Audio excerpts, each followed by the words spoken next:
What are badges of fraud? Have you ever wondered what signs might indicate that someone is trying to hide assets during a bankruptcy process? Let's break down the concept of badges of fraud and how they play a role in fraudulent transfer avoidance. In bankruptcy, badges of fraud are specific facts or circumstances that hint at the possibility of a debtor transferring assets to defraud creditors. Since it can be tough to prove someone's intent directly, these badges act as clues that suggest a transfer was not legitimate. One common badge of fraud is when a debtor transfers property for less than its fair market value. If someone sells a valuable asset for a fraction of its worth, it raises eyebrows. This could indicate they are trying to disadvantage their creditors. Another red flag is when transfers are made to insiders, such as family members or close friends. Courts often scrutinize these transactions because they may be used to hide assets from creditors. Another important badge is when the debtor retains control or possession of the property after the transfer.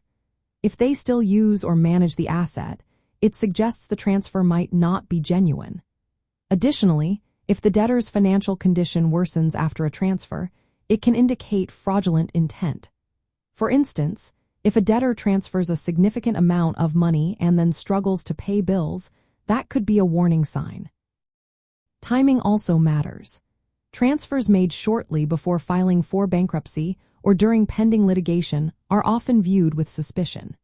If a debtor tries to conceal a transaction or fails to disclose it during bankruptcy proceedings, that is another major red flag. A pattern of transactions that systematically dissipate assets or avoid creditors can also indicate fraudulent behavior. While these badges of fraud do not provide definitive proof on their own, having multiple badges present can strongly support a finding of actual fraud. In bankruptcy law, this is crucial for trustees or creditors who want to challenge and potentially reverse fraudulent transfers. There are two main types of fraudulent transfers relevant in bankruptcy.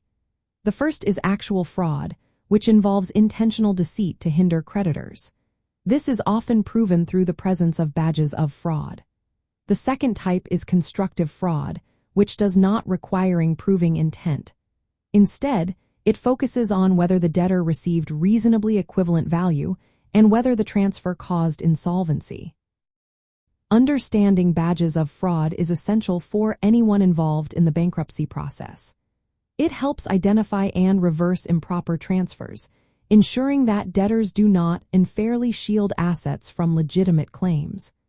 By being aware of these signs, creditors and trustees can work to recover assets for equitable distribution.